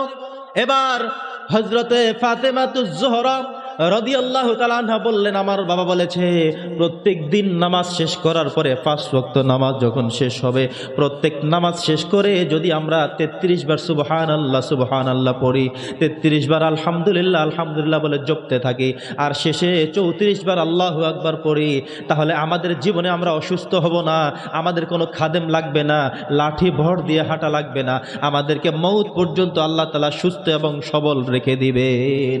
সুবহানাল্লাহ সুবহানাল্লাহ। বন্ধুগণ আমার, হাদিসের মধ্যে এসেছে হযরতে আলী রাদিয়াল্লাহু তাআলা আনহু যেদিন ইন্তেকাল করবেন, সর্বশেষ যেই নামাজ তিনি পড়েছেন, সেই নামাজ শেষ করার পরেও তিনি এই আমলটি করেছেন। তিনি শেষ মুহূর্তে বলেছেন, এমন একটি আমল আমি নবীজির থেকে পেলাম, আজকে বিদায় মুহূর্ত পর্যন্ত আমি এই আমলটি কখনোই ছেড়ে দেই নাই। সুবহানাল্লাহ। আমলটা করা যাবে? নামাজ শেষ করার পরে আমরা তো শুধু দৌড় আর দৌড়, কার আগে মসজিদ থেকে বের হওয়া যাবে? ইমাম সাহেব শেষ রাকাতের বই সাথে যদি একটু সময় বেশি করেন, পিছন থেকে কাশি চলে আসে আমাদের, ইমাম এত দেরি করে কেন? এভাবে আমাদের চিন্তা ঢুকে যায়। সালাম ফিরানোর পরে মুনাজাতের আগেই আমরা বের হয়ে যাই, মুনাজাত কোনো রকম দিলেও আমরা দ্রুত সুন্নত না পড়ে মসজিদ ত্যাগ করে চলে যাই। কোথায় পড়বো? সুবহানাল্লাহ। অথচ আপনি যদি ঘড়ি ধরেন, 1 মিনিট থেকে 1.5 মিনিট সময়ের মধ্যে আমলটুকু করা সম্ভব। সুবহানাল্লাহ। সর্বমোট 100 বার। আপনি 1 সেকেন্ডে যদি আপনি সুবহানাল্লাহ বলেন, এর থেকে বেশি তো আর লাগে না, 1 সেকেন্ডে 2 বারও বলা সম্ভব। যদি 1 সেকেন্ড করেই ধরেন, তবুও 1.5 মিনিটের মাথায় আপনার হয়ে যাবে। অথচ এমন একটু আমল আমরা করতে চাই না। নবীজি বললেন, যে ব্যক্তি ইখলাসের সাথে, বিশ্বাসের সাথে প্রতিনিয়ত ফরজ নামাজ শেষ করে আমলটিকে কন্টিনিউয়াসলি করে যাবে, তিনি ইন্তেকাল করা পর্যন্ত তিনি তার সশরীরে সবলে তিনি শেষ পর্যন্ত কাটাতে পারবেন, এমন কথা বললেন। এখানে আরেকটি রওয়ায়াত এসেছে, 33 বার সুবহানাল্লাহ, 33 বার আলহামদুলিল্লাহ, 33 বার আল্লাহু আকবার, এবং সর্বশেষ লা ইলাহা ইল্লাল্লাহু ওয়াল্লাহু আকবার ওয়ালিল্লাহিল হামদ। এভাবে বলে 100 বার পূর্ণ করতে হবে। যদি এভাবে আমল করা যায়, শুধু তাই নয়, অন্য আরেকটি হাদিস এসেছে, আর এই তাসবিহের নাম শুধু তাসবিহে ফাতিমী এই জন্যই হলো, নবীজি তার মেয়ে ফাতেমাকে দিয়েছিলেন। বাবা তার মেয়েকে এমন আমল শেখালেন, আর মেয়ে মোটামুটি সব দিকে ছড়িয়ে দিলেন। তিনি প্রথমে বললেন হযরতে আলী রাদিয়াল্লাহু তাআলা আনহুকে, আলী আবার গিয়ে অন্যান্য সাহাবীদেরকেও বললেন যে কোথায় পেয়েছো, যে নবীজি দিয়েছেন তার মেয়ে ফাতেমাকে, এই জন্য নাম রাখা হয়েছে তাসবিহে ফাতেমা অথবা তাসবিহে ফাতেমী। পড়েন সুবহানাল্লাহ। অন্য হাদিসে এসেছে, নবী করিম সাল্লাল্লাহু আলাইহি সাল্লাম বলেছেন, কেউ যদি নিয়মিত তাসবিহে ফাতিমী পাঠ করে, তাহলে তিনি ইন্তেকাল করবেন। ইন্তেকাল করার সাথে সাথে আল্লাহ তাআলা জান্নাতের মেহমান বানিয়ে দিবেন, কারণ তার প্রত্যেকটি তাসবিহ ছিল আল্লাহর কাছে প্রিয় এবং পবিত্র। পড়েন সুবহানাল্লাহ। প্রত্যেক নামাজের শেষে আমরা পড়ব, অথচ নবীজি আবার এমন কথাও বলে দিলেন, আমল তো তোমরা করবা, শুরু করবা, কিন্তু তুমি যাওয়ার আগে শয়তান এসে উপস্থিত হয়ে যাবে। মসজিদের নামাজ সালাম ফিরানের সাথে সাথে শয়তান এসে উপস্থিত হয়ে যায়। কদ জাআনি আশ-শাইতান, কদ শয়তান সাথে সাথে চলে আসে, এসে ছাত্রকে মনে করায় দেয় তোমার তো পড়া আছে চলে যাও, শিক্ষককে মনে করায় দেয় তোমার তো প্রাইভেট আছে তাড়াতাড়ি বের হও, দোকানদারকে মনে করায় দেয় সম্ভবত কাস্টমার দোকানের সামনে দাঁড়িয়ে আছে তাড়াতাড়ি বের হয়ে যাও, একজন কাস্টমারকে মনে করিয়ে দেয় দেরি হলে কিন্তু ভালো লাউগুলো বাজার থেকে চলে যাবে, ভালো শাকগুলো মানুষ নিয়ে যাবে, শেষে গেলে তরকারিগুলো পুরান পেতে হবে, বড় মাছ মানুষ কিনে নিয়ে যাবে, তাড়াতাড়ি যাও। এক একজনকে এক একটা মনে করিয়ে দিবে। ফলে শয়তান লাগা থাকে আমাদের পিছনে। যতই আপনি আমি সিদ্ধান্ত করি আজকে থেকে আমল করব, কিন্তু শয়তান লাগা আছে আমাদের পিছনে। শয়তান কখনোই চায় না আমরা জান্নাতে যেতে পারি, শয়তান কখনোই চায় না আমরা কল্যাণের কাজ করতে পারি। এজন্য আমাদেরকে নিতে হবে শক্ত সিদ্ধান্ত। কি নিতে হবে? শক্ত সিদ্ধান্ত নিতে হবে। পারা যাবে ইনশাআল্লাহ। প্রত্যেক নামাজের শেষে আমরা 33 বার সুবহানাল্লাহ, 33 বার আলহামদুলিল্লাহ এবং 34 বার আল্লাহু আকবার পড়ব। এটা যদি পড়া যায়, ইন্তেকাল করা পর্যন্ত আল্লাহ তাআলা আমাদেরকে সমহিমায় উজ্জীবিত করে আমাদেরকে রাখবেন। আপনি আশা করবেন কখনই আল্লাহ তাআলা এমন অ্যাক্সিডেন্ট আপনাকে দিবে না যে অ্যাক্সিডেন্টের কারণে আপনার হাত ভেঙে যাবে, পা ভেঙে যাবে, আরেকজনের খেদমত নিতে হবে, এই আশা সরিয়ে ফেলবেন। কারণ আপনি একটি হাদিসের আমল করেন, যে হাদিসটি হুজুরদের কোনো কথা না, খতিব সাহেবদের কথা না, ইমাম সাহেবদের কথা না, কথাটি হলো স্বয়ং মুহাম্মদুর রাসূলুল্লাহ সাল্লাল্লাহু আলাইহি সাল্লামের কথা। ভাইরা আমার, বন্ধুরা আমার, হযরতে আলী রাদিয়াল্লাহু তাআলা আনহু, আপনাদের মনে আছে কিনা সিফফিনের যুদ্ধের কথা? সিফফিনের যুদ্ধের সময়ে, সিফফিনের যুদ্ধের আগ পর্যন্ত হযরতে আলী রাদিয়াল্লাহু তাআলা আনহু সর্বশেষ যে ভাষণ দিলেন, তিনি তখনও এই তাসবিহে ফাতিমির কথা তিনি বললেন এমন একটি আমল আমি শিখেছি নবী করিম সাল্লাল্লাহু আলাইহি সাল্লামের জবান মোবারক থেকে, আমার স্ত্রী হযরতে ফাতেমা রাদিয়াল্লাহু তাআলা আনহার মাধ্যমে, এবং সে আমলটি আমি আজকে পর্যন্ত সর্বশেষ নামাজ পর্যন্ত আমি করে গেলাম। আমি বিশ্বাস করি, আমি আশা করি তোমরা আমার ভাই ব্রাদার যারা রয়েছো, যারা আমাদের সাহাবী, আমাদের ভাই রয়েছো, তোমরা যদি প্রতিনিয়ত আমলটুকু করতে পারো তাহলে আল্লাহ তাআলা তোমাদেরকে জান্নাতের মেহমান বানিয়ে দিবেন। বন্ধুগণ আমার, আল্লামা ইবনে কাইয়্যিম আল-জাওজি তিনি বলেন, আমি প্রতিনিয়ত এই দোয়াগুলো পড়ছিলাম। প্রত্যেক দিন ফরজ নামাজের শেষে আমি কন্টিনিউয়াসলি দোয়াগুলো আমি পড়ি। আমি সুবহানাল্লাহ 33 বার পড়ি, আমি আলহামদুলিল্লাহ 33 বার পড়ি, আমি আল্লাহু আকবার 34 বার পড়ি। এভাবে আমি প্রত্যেক দিন আমল আমি করেছি। আমার একেবারে বয়সের শেষ দিকে আমি চলে এসেছি। মৃত্যুর পূর্বে তিনি ওসিয়ত করেছেন, বলেছেন, এত বছর আমি আমল করলাম, কখনো কোনোদিন আমার খাদেমের প্রয়োজন হয় নাই। আমার পানি কেউ এনে দিতে হবে, আমাকে কেউ ধরে সামনে আগায় দিতে হবে, আমার হেল্প কেউ করতে হবে, আমার খেদমত কারো করতে হবে, এমন কোনো কিছুর প্রয়োজন হয় নাই। আমি শুধুমাত্র একটা খেদমত নিয়েছি, সেটা হলো নবী করিম সাল্লাল্লাহু আলাইহি ওয়াসাল্লামের আমল আমি করেছি। প্রতিনিয়ত ফরজ নামাজের শেষে তাসবিহগুলো আমি পড়েছি। আমি ইন্তেকাল করার এই আগ মুহূর্ত পর্যন্ত, এই শেষ অসুস্থতা পর্যন্ত আমি বললাম আমি এখন হয়তো মারা যাব, আমার কাছে এমনটাই মনে হয়, কিন্তু এই শেষ পর্যন্ত আমি দেখেছি কখনোই আমার কোনো খাদেমের প্রয়োজন হয় নাই। অতএব তোমরাও আমলটা কন্টিনিউ চালিয়ে যাবে। বন্ধুগণ আমার, আরেকটি হাদিস থেকে শোনাই। নবী করিম সাল্লাল্লাহু আলাইহি সাল্লাম বলেছেন, কেউ যদি নিয়মিত তাসবিহে ফাতিমি পড়ে, আর এগুলো সাধারণ কোনো কিছু মনে করার সুযোগ নাই। প্রথমে পড়া হয় সুবহানাল্লাহ। সুবহানাল্লাহ মানে হলো আল্লাহ তুমি পবিত্র। জোরে বলেন, কে পবিত্র? আল্লাহ পবিত্র। এর মধ্যে আমাদের কোনো সন্দেহ আছে নাকি? কোনো সন্দেহ নাই, কারণ প্রত্যেক নামাজের মধ্যে আমরা অসংখ্যবার আল্লাহ যে পবিত্র সেই কথাটা আমরা বলে বেড়াই। যখন আপনি নিয়ত করেন আল্লাহু আকবার বললেন, প্রথম শুরু করলেন সুবহানাকাল্লাহুম্মা, হে আল্লাহ তোমার পবিত্রতা বর্ণনা করলাম, তোমার পবিত্রতা ঘোষণা করলাম। নিয়ত বাঁধার পরেই প্রথম শুরু করি সুবহানাক দিয়ে। এরপর আপনি যখন রুকুতে চলে যান, সেখানেও আপনি 3 বার পড়েন অন্তত, মিনিমাম ন্যূনতম সুবহানা রাব্বিয়াল আযীম। এরপর আপনি যখন সাজদায় চলে যান, আপনি পড়েন সুবহানা রাব্বিয়াল আলা। মিনিমাম 3 বার পড়েন, কেউ 7 বার পড়ে, 9 বার পড়ে, 11 বার, 13 বার, 15 বার, যত বেজর সংখ্যক পড়তে পারেন ততই ভালো। এজন্য প্রথম পড়বেন একবার সুবহানা রাব্বিয়াল আলা, এরপরে 2 বার করে জোড়া মিলিয়ে পড়তেই থাকবেন।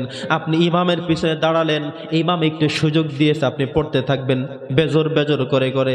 প্রথম তো একবার হয়ে গেল, আবার 2 বার পড়লেন, 3 বার হলো, ইমাম এখনো ওঠে না, আবার 2 বার পড়লেন, 5 বার হয়ে গেল, ইমাম এখনো ওঠে না, আবার 2 বার পরে ফেলেন, 7 বার হয়ে গেল, এখনো ওঠে না, আবার শুরু করলেন, দেখলেন ইমাম এবার তাকবীর শুরু করলো, তাহলে আপনি 2 বার পরে তারপরে ওঠেন। বেজরটা মিল রাখেন, কারণ একটু দ্রুত পড়া সম্ভব, বেশি সমস্যা হবে না, ঠিক কিনা বলেন? এই জন্যে যতবার আমরা সুবহানাকা বলবো, আমার আল্লাহ আমাদের প্রতি তত বেশি খুশি হয়ে যাবে। আমরা যখন তাসবিহে ফাতিমি পড়ব, প্রথম কথা হলো সুবহানাল্লাহ। এটা যদি আপনি 33 বার পড়তে থাকেন, বললেন আল্লাহ তুমি পবিত্র, আল্লাহ তুমি পবিত্র, আল্লাহ তুমি পবিত্র, এভাবে করে বলতে থাকলেন, আল্লাহর কি এটা গায়ে লাগবে না? আল্লাহ কি এটা শুনবেন না? আল্লাহ কি এটা বুঝবেন না? কোনোভাবেই হতে পারে না। বরং আল্লাহ শুনবেন, দেখবেন, জানবেন, বুঝবেন, খুশি হবেন, আর আপনার জীবনের সমস্ত গুনাহগুলো মাফ করে দিবেন। এরপর আমরা বললাম আলহামদুলিল্লাহ, মানে হলো আল্লাহ তোমার জন্য শুকরিয়া, তোমার কৃতজ্ঞতা প্রকাশ করলাম, তোমাকে থ্যাঙ্কস জানালাম, তোমাকে ধন্যবাদ দিলাম, তোমাকে শুকর জ্ঞাপন আমি করলাম। আল্লাহ বললেন লাইন শাকারতুম লাযিদান্নাকুম, যদি আমার কৃতজ্ঞতা প্রকাশ করো অবশ্যই আমি নেয়ামত বাড়াইয়া দেব। তো আপনি পড়তে থাকলেন, 1 বার 2 বার না, পড়লেন 33 বার। জোরে বলেন কয়বার? আর শেষে সর্বশেষ বলেন আল্লাহু আকবার, মানে হলো আল্লাহ তুমি সবচেয়ে বড়, আল্লাহ তুমি সবচেয়ে বড়। এটা আল্লাহর কাছে কত পছন্দের আমি বোঝাতে পারবো না। আল্লাহু আকবার, এই সাউন্ড, এই স্লোগান আল্লাহর কাছে কত যে পবিত্র, কত যে প্রিয়, কত যে মধুর, কত যে আরামের, কত যে শান্তির, সেটা আমি আপনাদেরকে সারা রাত বলেও বোঝাতে পারবো না। আরে দেখেন না কেন আল্লাহর কাছে এত প্রিয় এই আল্লাহু আকবার সাউন্ড। মানুষকে যখন নামাজের জন্য আহ্বান করবে, আল্লাহ ঘোষণা দিয়ে দিলেন শুরু করতে হবে আল্লাহু আকবার। এই জন্য প্রথম একজন মুয়াজ্জিনকে 4 বার বলতে হয় আল্লাহু আকবার, আল্লাহু আকবার, আবার বলে আল্লাহু আকবার, আল্লাহু আকবার, ঠিক কিনা বলেন? এরপরে একামত, আল্লাহ বলেন সে আল্লাহু আকবার দিয়ে শুরু করতে হবে। আবার একামত শুরু করলো, সেখানে আল্লাহু আকবার। নামাজ আমরা শুরু করব, আল্লাহ কি দিয়ে শুরু করব? আল্লাহ বলেন যেই কথাটা আমার কাছে প্রিয় সেই আল্লাহু আকবার দিয়েই শুরু করো। বলেন না সুবহানাল্লাহ। আল্লাহর কাছে যে কত প্রিয় আল্লাহু আকবার, এটা আমি আপনাদেরকে বোঝাতে পারবো না, হৃদয় দিয়ে অনুভব করবেন। নামাজের মধ্যে ইমাম সাহেব শুধু আল্লাহু আকবার দিয়ে দিয়ে পরিবর্তন করেন। আরে শুধু তাই নয়, ইমাম যদি কোনো ভুল করে ফেলে, একজন মুসল্লি পিছনে দাঁড়িয়ে কি বলে তাকে ডাকবে, কি বলে তাকে শুধরাবে, কি বলে তাকে মেরামত করে দিবে, ভুল শুধরে দিবে, ধরে দেবে, সেই স্লোগানটা আল্লাহ বলছেন সেটাও বলতে হবে আল্লাহু আকবার। ইমাম সাহেব বসার কথা ছিল কিন্তু দাঁড়ানো শুরু করে দিলেন, পিছন থেকে মুসল্লি সবাই বলে ফেলেন আল্লাহু আকবার। তার মানে হলো দাঁড়ানো যাবে না, বসতে হবে। পড়েন না সুবহানাল্লাহ। আল্লাহু আকবারের যে কত মজার, বুঝতে পারতেছেন বন্ধুগণ? আমার এই জন্য আপনাদেরকে মনে রাখতে হবে, যে সমস্ত দলগুলোতে নারে তাকবীর আল্লাহু আকবার স্লোগান দিয়ে শুরু হয়, আল্লাহ বলেন এই মিছিলে, এই স্লোগানে আমি আল্লাহ খুশি হই। কিন্তু যেই মিছিলগুলোতে নারে তাকবীর আল্লাহু আকবার নাই, এমন দল আছে কিনা বলেন? শুরুতে নারে তাকবীর আছে না নাই? নাই। আল্লাহু আকবার আছে না নাই? তাও নাই। নারে তাকবীরও নাই, আল্লাহু আকবারও নাই। আল্লাহ বলে আমি সেই দলের মধ্যেও নাই, এই দলে আমার রহমত নাই, এই দলে আমার দয়া নাই, মায়া নাই, কিছুই নাই। তোমরা যেমন খুশি করো। আর যেই দলের মিছিল শুরু হয়, স্লোগান শুরু হয় নারে তাকবীর আল্লাহু আকবার, আল্লাহ বলেন এই দলটাকেই আমি পছন্দ করি। পড়েন সুবহানাল্লাহ। এই আল্লাহু আকবার আল্লাহর কাছে কত প্রিয় জানেন নাকি? আল্লাহ তাআলা পৃথিবীর সার্কেলটাকে এমন করে সাজালেন, একদম পৃথিবীর প্রথম দেশ ইন্দোনেশিয়া সকালে যখন সূর্য উদিত হয় এবং সর্বশেষ আমেরিকাতে গিয়ে সূর্য যখন থেমে যায়, এই যে পৃথিবীর বিশাল একটি ডিস্টেন্স, এই যে দেখেন আমাদের এখন এখানে সন্ধ্যা, এখন সন্ধ্যার পরে 2 ঘন্টা প্রায় অতিক্রম হয়ে গিয়েছে, ঠিক কিনা বলেন? কিন্তু এখনো কোনো কোনো দেশে সকাল শুরু হচ্ছে, কোনো কোনো দেশে দুপুর, কোনো কোনো দেশে সন্ধ্যা, ঠিক কিনা বলেন? আরে আমাদের অন্য দেশের কথা না, বাংলাদেশেরটা দিয়ে আপনাদেরকে বোঝাই, কারণ কিছু কিছু মুরব্বী বুঝবেন না। ঢাকা যদি আজান শুরু করে ইফতারির সময়, হুজুররা বলে আরে আরো 2 মিনিট বসেন বসেন। কারণ কি? যে ঢাকা আগে সূর্য ওঠে, আমাদের পরে ওঠে, আর একটু বসতে হবে, আর একটু পরে খাইতে হবে। আবার ফজরের সময় যদি আগে হয়ে যায়, বলেন না এটা আমাদের আজান না, আমাদেরটা 2 মিনিট মাইনাস হবে, কোনো কোনো জেলায় করে প্লাস। সারা বাংলাদেশের মধ্যেই ব্যবধান আছে 9 মিনিটের। জোরে বলেন কয় মিনিটের? আপনি ক্যালেন্ডার খুললেই দেখবেন লেখা আছে ঢাকা থেকে অমুক জেলা তারা 5 মিনিট আগে খাবেন, আবার ঢাকা থেকে অমুক জেলা তারা 4 মিনিট পরে খাবেন। পড়েন না সুবহানাল্লাহ। তার মানে হলো বাংলাদেশটার মধ্যেই 9 মিনিটের ব্যবধান, একদম শেষ প্রান্ত থেকে আরেক প্রান্ত পর্যন্ত, টেকনাফ থেকে তেতুলিয়া পর্যন্ত, এই দুইটার মাঝেই 9 মিনিটের ব্যবধান, সূর্যের ব্যবধান। এভাবে হলো সারা পৃথিবী। শুরু হয় ইন্দোনেশিয়ায় যখন ফজরের আজান শুরু হয়, আর তখন আমাদের এখানে মাগরিব শুরু হয়। এই যে সার্কেল লাইফ কেন আল্লাহ করলেন? আল্লাহ চায় পৃথিবী আমি এমন করে সাজাবো যাতে করে সেখান থেকে মাত্র ফজরের আযান শুরু, এরপরে সূর্য আস্তে আস্তে আসবে, ফজরের আযান চলতেই থাকবে চলতেই থাকবে, এক জায়গায় শেষ না হতে না হতে আবার যোহরের আযান শুরু হয়ে যাবে। ওইদিকে কিন্তু এখনো ফজর শুরু হয় নাই। ওইদিকে ফজর শুরু হতে না হতে আবার ইন্দোনেশিয়ায় যোহরের আযান শুরু হয়ে গেল। আবার আমরা যখন মাগরিব পড়ি, সৌদি আরব ফোন দিলে দেখবেন 3 ঘন্টা ব্যবধান, ঠিক কিনা বলেন? আরেক দেশে ফোন দিলে দেখবেন 4 ঘন্টা ব্যবধান। যাদের সন্তানগুলো বিদেশ থাকে তারা ফোন করার আগে চিন্তা করে আমার তো এখন 8টা, তার সেখানে বাজে কয়টা, না এখন ফোন দেওয়া যাবে না, হয় কিনা বলেন? তার মানে আমাদের সাথে তাদের কোনো মিল নাই, অনেক বড় ব্যবধান। কেন আল্লাহ করলেন? আল্লাহ চায় প্রত্যেকটা মুহূর্তে মুহূর্তে প্রত্যেকটা কোনো না কোনো মসজিদে আজান হবে আল্লাহু আকবার, একামত হবে আল্লাহু আকবার, নামাজ চলবে আল্লাহু আকবার। সারা পৃথিবীর প্রত্যেকটা রন্ধ্রে রন্ধ্রে একই সাউন্ড, একই ধ্বনি চলবে চলবে, সেটা হলো আল্লাহু আকবার। পড়েন সুবহানাল্লাহ। বুঝতে পেরেছেন? এজন্য আপনি যখন তাসবিহে ফাতিমি পড়বেন, সুবহানাল্লাহ 33 বার, আলহামদুলিল্লাহ 33 বার, আল্লাহু আকবার 33 বার, আমার আল্লাহ তাআলা বললেন প্রত্যেকটি সাউন্ডে সাউন্ডে আমি আল্লাহ তাআলা খুশি হয়ে যাই। এরপরে বান্দা যেটা চাবে তাকে সেটা তো দেবই, আর আমি তার জন্য জান্নাতকে প্রস্তুত করে রেখে দেই। আমল করা যাবে? বলেন না আমল করা যাবে? নবী করিম সাল্লাল্লাহু আলাইহি সাল্লাম বলেছেন আরো, দুইটা অঙ্গের যদি হেফাজত আমরা দিতে পারি, নবী করিম সাল্লাল্লাহু আলাইহি সাল্লাম বলেন আমিও গ্যারান্টি দিলাম আমি তার জন্য জান্নাতের জিম্মাদার হয়ে যাব। নবী করিম সাল্লাল্লাহু আলাইহি সাল্লাম বলেছেন দুইটা জিনিসের জিম্মাদার আমি নবীকে দিতে হবে। দুইটা জিম্মাদার, একটা হলো আমাদের জবান, আরেকটা হলো আমাদের লজ্জাস্থান। নবী করিম সাল্লাল্লাহু আলাইহি সাল্লাম বললেন কেউ যদি তার লজ্জাস্থানকে এবং তার জবানকে, যে জবান আল্লাহর জন্যই আল্লাহর জিকিরে মশগুল থাকবে, যে জবান দিয়ে কখনো গালিগালাজ খারাপ হবে না, এমন যদি একটা জবান আমাকে উপহার দিতে পারো, আর যেই পুরুষাঙ্গ, যেই স্ত্রীয়াঙ্গ, যে লজ্জাস্থান, যেটা তোমার অপরাধ করার মূল চাবিকাঠি ছিল, তুমি যদি সেটার গ্যারান্টি দিতে পারো, তাহলে আদমানুল্লাহুল জান্নাহ, আমি নবী বললাম তার জান্নাতের জিম্মাদার আমি নবী নিজেই হয়ে গেলাম। সুবহানাল্লাহ পড়েন। জান্নাতের জিম্মাদারি নবীতে নিজে নিয়ে গেলেন। মান ইয়াদমানলি মা বাইনা রিজলাইহি ওয়া মা বাইনা লিহইয়াইহি আদমানু লাহুল জান্নাহ। যে ব্যক্তি দুই চোয়ালের মধ্যবর্তী জিহ্বা, তার বাক শক্তি, জবান শক্তি, কথা বলা শক্তি, এবং তার দুই পায়ের মধ্যে যে লজ্জাস্থান, এই দুইটাকে যে গ্যারান্টি দিতে পারবে, নবীজি বলেন আদমানু লাহুল জান্নাহ, আমি তার জন্য জান্নাতের জিম্মাদার হয়ে যাব। নবী করিম সাল্লাল্লাহু আলাইহি ওয়াসাল্লাম আরো বলেছেন খসলাতান লাম ইয়াহফাজহুমা আবদুন মুসলিমুন ইল্লা দাখালাল জান্নাহ। যেই ব্যক্তি দুটি জিনিসের জিম্মাদারি দিতে পারবে, দুইটি অভ্যাস তার মধ্যে থাকবে, আমি নবী করিম সাল্লাল্লাহু আলাইহি সাল্লাম বললাম তার জন্য জান্নাতের জিম্মাদার হয়ে যাব। হুমা ইয়াসির ওয়া মান ইয়ামাল বিহিমা কলিল। এটা হলো অনেক সহজ, কিন্তু মানুষ আমল করবে না। এটা কিন্তু সহজ। যে আমলগুলো বললাম, আমলগুলো সহজ না কঠিন? বলেন, আমলগুলো কি সহজ না কঠিন? সহজ আমল, কিন্তু আমরা করব না। কম মানুষ করবে, অধিক মানুষ করবে না। শুধু তাই নয়, নবী করিম সাল্লাল্লাহু আলাইহি সাল্লাম বলেছেন, এবার শুনুন আয়াতুল কুরসির কথা। 5 ওয়াক্ত নামাজ শেষে যেই ব্যক্তি আয়াতুল কুরসির আমল করবে, নবী করিম সাল্লাল্লাহু আলাইহি সাল্লাম ফজিলত বর্ণনা করতে গিয়ে বলেন, আয়াতুল কুরসি নিয়মিত যেই ব্যক্তি পাঠ করবে, ইন্তেকাল করার সাথে সাথে ফেরেশতারা তার রূহখানাকে নিয়ে, আজরাইলের সহযোগী যারা থাকবে, এই রূহ কবজ করার ফেরেশতারা তার রূহখানাকে নিয়ে সরাসরি জান্নাতের মেহমান বানায়া দিবে। সুবহানাল্লাহ।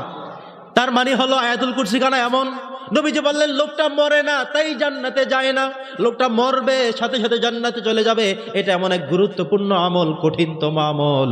এই জন্যে আমাদেরকে মনে রাখতে হবে এই গুরুত্বপূর্ণ আমলটুকু কখনোই ছেড়ে দেয়া যাবে না।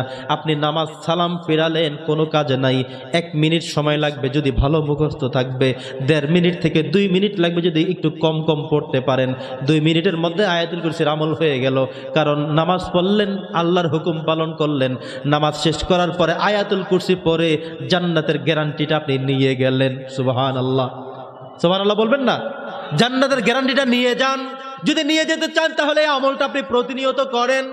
নামাজ শেষ, ফরজ নামাজ শেষ, দৈনিক 5 ওয়াক্ত যদি এভাবে আপনি পড়তে পারেন, আমল করেন, নবী করিম সাল্লাল্লাহু আলাইহি সাল্লাম বললেন যদি এমন আমলটা প্রতিনিয়ত লোকে করে যায়, তাহলে ইন্তেকাল করতে বাকি জান্নাতে তার রূহটা আমি দিতে আর কোনো দেরি করব না। সুবহানাল্লাহ। অন্য এক হাদিসে বলা হয়েছে কেউ যদি ঘুমানোর পূর্বে আমলটা করে, কিসের পূর্বে বলেন? ঘুমানোর পূর্বে কেউ যদি আয়াতুল কুরসি পড়ে তারপরে ঘুমায়, সারা রাত তার জন্যে আল্লাহ তাআলা কতিপয় অসংখ্য গণিত রহমতের ফেরেশতা নিযুক্ত করে দেবেন। ফজরের এক হাদিসে এমন এসেছে, ফজরের নামাজের পরে কেউ যদি আয়াতুল কুরসি পড়ে, তাহলে তাকে সারা দিন সিকিউরিটি দিয়ে রাখার জন্যে আল্লাহ তাআলা 70,000 ফেরেশতা নিয়োগ করে দেন। সুবহানাল্লাহ পড়েন না? 70,000 কি কম মনে করছেন নাকি? জোরে বলেন সুবহানাল্লাহ। কেউ যদি মাগরিবের নামাজের পরে আয়াতুল কুরসি পড়ে, ফজর পর্যন্ত সারা রাত সমস্ত বিপদ আপদ থেকে রক্ষার জন্যে আল্লাহ তাআলা ৭০,০০০ ফেরেশতা তার জন্য নিযুক্ত করে দেন। পড়েন সুবহানাল্লাহ। এই জন্য দেখবেন এই আমলগুলো যারা করে মাঝে মধ্যে দেখবেন যে হোন্ডা থেকে পড়ে গেছে কিন্তু কিছুই হয় নাই। এমনভাবে একটা বাস চলে আসছে, অল্পের জন্য আপনি বাসের নিচে পড়তেন কিন্তু আপনি পড়েন নাই। এমনভাবে উপর থেকে একটা খুঁটি পড়ে গেছে, অল্পের জন্য আপনার মাথায় পড়ে নাই। এমন হয় কিনা বলেন? বাসের মধ্যে অ্যাক্সিডেন্ট করছেন, পাশের সিটের লোকটা মারা গেল কিন্তু আপনার হাত বা কোনো অংশ সামান্য কেটেও যায় নাই, একটু ব্যথাও পান নাই, কিন্তু পাশের সিটের লোকটা মারাই গেল জায়গায়। এমন হয় কিনা বলেন? এর একটাই কারণ, নবী করিম সাল্লাল্লাহু আলাইহি ওয়াসাল্লাম বলেছেন আয়াতুল কুরসির আমল যারা করবে, আয়াতুল কুরসি হলো পবিত্র কোরআনুল হাকিমের সরাসরি ৩তম পারায়, ৩য়তম পারায়, যেখানে একেবারে মধ্য লেভেল থেকে শুরু, আল্লাহু লা ইলাহা ইল্লা হুয়াল হাইয়ুল কাইয়্যুম লা তাখুযুহু সিনাতুন ওয়ালা নাওম ইলা আখিরিল আয়া। এই আয়াতুল কুরসি যদি আপনি প্রতিনিয়ত পড়তে পারেন, নবী করিম সাল্লাল্লাহু আলাইহি সাল্লাম বললেন আয়াতুল কুরসি পড়ার কারণে তাকে আল্লাহ তাআলা সংরক্ষণ করার জন্যে, হেফাজত করার জন্যে, সিকিউরিটি হিসেবে আল্লাহ তাআলা অগণিত ফেরেশতা তার জন্যে নিযুক্ত করে দেয়। পড়া দরকার আছে? জোরে বলেন, পড়া দরকার আছে? আজকে এশারের নামাজ থেকে পড়া যাবে নাকি কালকে ফজর থেকে পড়বেন? নাকি ওদের নামাজই তো পড়ি না আমরা? নামাজ কি পড়তে হবে? আমল কি করতে হবে? ভাইরা আমার, বন্ধুরা আমার, এবার আমরা শুনি সূরাতুল হাশরের কথা। সূরাতুল হাশরের শেষ ৩ আয়াত আমরা প্রত্যেক দিন ফজরের নামাজ শেষ করে পড়ি, তার পূর্বে আমরা ৩ বার পড়ি আউযু বিল্লাহিস সামিউল আলিম মিনাশ শাইতানির রাজিম। বলে হুজুর এটা আবার কেন? অন্য সময় তো আউযু বিল্লাহিস সামি পড়া লাগে না, কিন্তু এই দোয়াটা পড়ার আগে এইভাবে পড়া হয় কেন, পড়া লাগে কেন? আপনাদের কাছে আমার প্রশ্ন, কখনো কেন হুজুরকে জিজ্ঞাসা কি করেছেন যে হুজুর একটা কথা আছে আমার? কি কথা? কোরআন শরীফ পড়া শুরু করলে সেখানে আউযু বিল্লাহি মিনাশ শাইতানির রাজিম বিসমিল্লাহির রহমানির রহিম দিয়ে তো শুরু করি। এই আয়াত ৩টা পড়ার আগে আপনি বলেন যে আউযু বিল্লাহিস সামিউল আলিম মিনাশ শাইতানির রাজিম পড়তে হবে, এটা আবার কেমন? কখনো ইমামকে এভাবে দেখেন কোনো কিছু তার থেকে জানবেন। যেই কারণে এত কথা, ফজরের নামাজে শেষ করার পরে ৩ বার পড়ি আউযু বিল্লাহিস সামিউল আলিম মিনাশ শাইতানির রাজিম। এটার অ্যান্সার একটাই, নবীজি এভাবে পড়তেন, হাদিসে এভাবেই আসছে। ফজরের নামাজের পরে হাদিসটা শুনেন, ফজরের নামাজের পরে কেউ যদি ৩ বার আউযু বিল্লাহিস সামিউল আলিম মিনাশ শাইতানির রাজিম পড়ে, বিসমিল্লাহ না পড়ে, এরপরে ৩টি আয়াত পড়ল হুয়াল্লাহুল্লাযী লা ইলাহা ইল্লাহু আলিমুল গায়বি ওয়াশ শাহাদাতি হুয়ার রাহমানুর রাহিম। এভাবে ৩টা আয়াত পড়ল। নবী করিম সাল্লাল্লাহু আলাইহি সাল্লাম বললেন যদি এমন করা হয় তাহলে এই লোকের জন্য আল্লাহ তাআলা ৭০,০০০ ফেরেশতা তার জন্য নিযুক্ত করে দেয়। কথা কি বুঝতেছেন? আবার যদি কেউ মাগরিবের নামাজে পড়ে তাহলে ফজর পর্যন্ত এই বিশাল ফজিলতের কথা, সওয়াবের কথা বলা হয়েছে। এই জন্যই মূলত আমরা আমল করি, হাদিসে আসছেই এমন করে, তাই আমরাও ঠিক এমন করেই করি। ৩ বার আউযু বিল্লাহিস সামিউল আলিম মিনাশ শাইতানির রাজিম পড়ি। অ্যান্সার কি পেয়েছেন? কেন পড়ি আমরা? হাদিসে আসছে, নবীজি এমন করেই পড়তেন, আর হাদিসে এভাবেই আসছে। কেউ যদি ফজরের নামাজের সালাম ফিরানোর পরে ৩ বার আউযু বিল্লাহিস সামিউল আলিম মিনাশ শাইতানির রাজিম পড়ে এই সূরা হাশরের শেষ ৩ আয়াত পড়বে, তার জন্য আল্লাহ তাআলা সারা দিনের জন্য ৭০,০০০ রহমতের ফেরেশতা নিযুক্ত করে রাখবেন, যেন তাকে কেউ কোনো ক্ষতি করতে না পারে, বিপদের মধ্যে না পারে। এমনকি অসংখ্য অগণিত ঝুঁকিপূর্ণ বিভিন্ন বিপদ থেকে আল্লাহ তাআলা তাকে উদ্ধার করে রাখেন। সুবহানাল্লাহ। বন্ধুগণ আমার, এবার আমরা যাই দুরূদ শরীফের কথা। নবী করিম সাল্লাল্লাহু আলাইহি ওয়াসাল্লাম বলেছেন মান সাল্লাল ফজরা বিজামাআতিন সুম্মা কাআদা। সম্মানিত উপস্থিতি, আমার সময় বেশি নেই, আর মাত্র 10 মিনিট বসা যাবে, শোনা যাবে। যারা মনে করেন যে আপনাদের উজু ইস্তেঞ্জা প্রয়োজন, আর 10 মিনিট টেনশন করেন না যে হুজুরে আর কতক্ষণ, আর 10 মিনিট। কত মিনিট? 10 মিনিট। অল্প কয়েকটা মেসেজ আপনাদেরকে দিয়ে ইনশাআল্লাহ শেষ করব। খারাপ লাগে? উপকার হচ্ছে? চিন্তা করলাম অনেক বড় বড় ওয়াজ তো হচ্ছে, আমি একটু ছোট হুজুর ছোট জায়গা থেকে একটু আলোচনা করি, যাতে করে আপনারা মিলিয়ে নিতে পারেন প্রত্যেক দিন যে আমলগুলো আমরা করি সে আমলগুলোর দ্বারা আমরা কি পাই, এটা আমাদের মিলিয়ে নেওয়ার গুরুত্বপূর্ণ প্রয়োজন। সম্মানিত উপস্থিতি, এখন আমরা জানবো দুরূদ শরীফের কথা। নবী করিম সাল্লাল্লাহু আলাইহি ওয়াসাল্লাম বলেছেন যে ব্যক্তি প্রতিনিয়ত আমার শানে দুরুদ ও সালাম পেশ করবে তার জন্য অনেকগুলো ফজিলত, একটা একটা করে কয়েকটা শুনেই আরো কিছু আলোচনা করে ইনশাআল্লাহ আমরা শেষ করে দেব। প্রথম কথা, কেউ যদি নবীদের শানে মাত্র একবার দরুদ পড়ে, বলেন কয়বার? সবাই বলেন কয়বার? একবার মাত্র, শুধুমাত্র আল্লাহুম্মা সাল্লি আলা মুহাম্মাদ এতটুকু বললে দরুদ হয়ে যাবে। এই কথাটুকু বলার কারণে তার জন্য মোট 10 করে 30টা গুরুত্বপূর্ণ বিষয় তার জন্য আল্লাহ অবধারিত করে দেন। সুবহানাল্লাহ। প্রথম 10টা হলো তার জন্য 10টা নেকি, রহমত দেওয়া হয়। সুবহানাল্লাহ পড়েন। মাত্র একবার দুরুদ আল্লাহুম্মা সাল্লি আলা মুহাম্মাদ এতটুকুই দুরুদ হয়ে যায়। এতটুকুর জন্য আপনাকে এক চান্সে প্রথম 1 নম্বরে দেওয়া হবে 10টা রহমত। 2 নম্বরে আপনাকে 10টা মর্তবা, মর্যাদা, আপনাকে 10টা ভালো কাজ করতে পারেন এভাবে 10টা মর্তবা আপনাকে বাড়াইয়া দেওয়া হবে। 3 নম্বর হলো আপনি বিকেলে সকালে একটা সময় গুনাহ করছিলেন, এমন 10টা গুনাহ মুছে দেওয়া হবে। সুবহানাল্লাহ পড়বেন না? দুরুদ পড়লেন কয়বার? মাত্র একবার। কয়বার? একবার মাত্র দুরুদ পরে আপনি 30টা নেকির অর্জন করে গেলেন।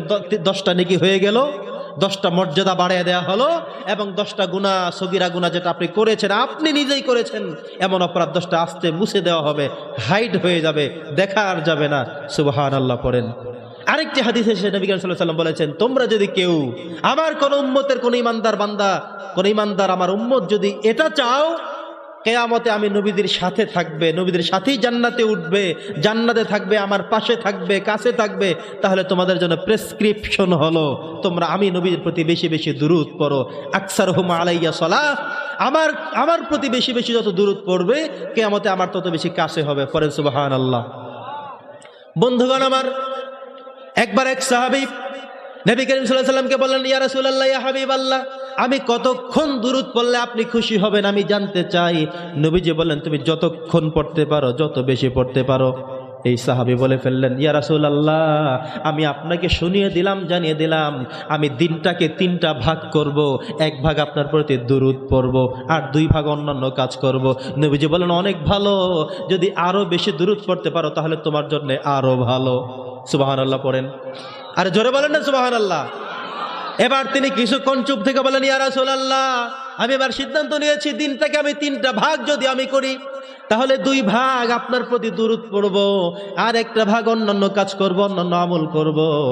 এর মধ্যে আপনি মনে রাখতে হবে, ঘুমানোর সময় কিন্তু যাবে, খাবারের সময় যাবে, নামাজের সময় যাবে, বাকি সময় বলতে যেটা বোঝায় ওই সময়ের কথা বোঝানো হয়েছে। আপনার আবার বলবেন না নামাজ কালাম সব বাদ দিয়ে শুধু দুরূদ পড়ো, এটা না।